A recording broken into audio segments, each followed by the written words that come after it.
Ezt már ezerszer tisztáztuk, ne kelljen újra elmondanom. Totál belém rakod az ideget, tudod? Nem tudom másképp elmondani. Meglátod, megölöd, megeszed, pont. Kösz. Ez a cápák dolga. Szép hagyomány. Mi a bajod? Frankie bátyát bezzeg. Prima gyilkos. Kösz, apa. Jó srác, megcsinálja, amit kell. Töröld meg. De te... Hallok ezt-azt? Értsd meg, a te gyengeséged engem is rossz színbe tüntet fel. Tudom, papa. Ezt nem engedem. Ne haragudj. Lenny, figyelj rám. Hallgass ide. Miattad adom át az üzletet, mindkettőtök miatt. És te úgy csinálsz, mintha nem is akarnád. Tudnom kell, hogy megbirkózol vele.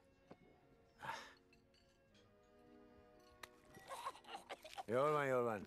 Most itt előttem edd ezt meg.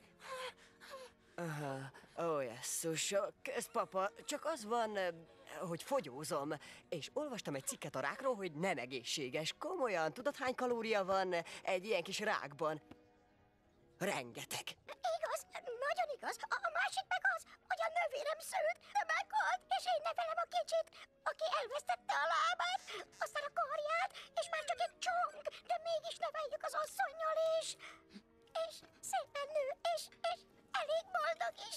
De így sem könnyű, mert 2 műszakot vállalok a gyárban, hogy meglegyen a mindennapi betevő falat, de az a szeretet, amit látok a kis csöpség arcán, megér minden áldozatot.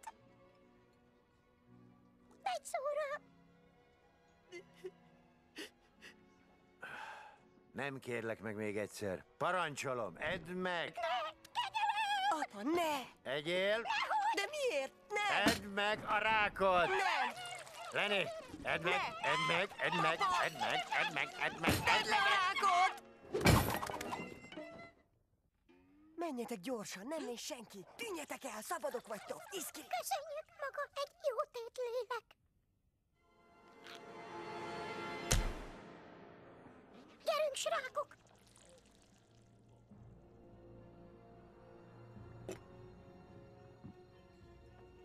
Papa, majd én lerendezem a korát. Semmi gond. Nem.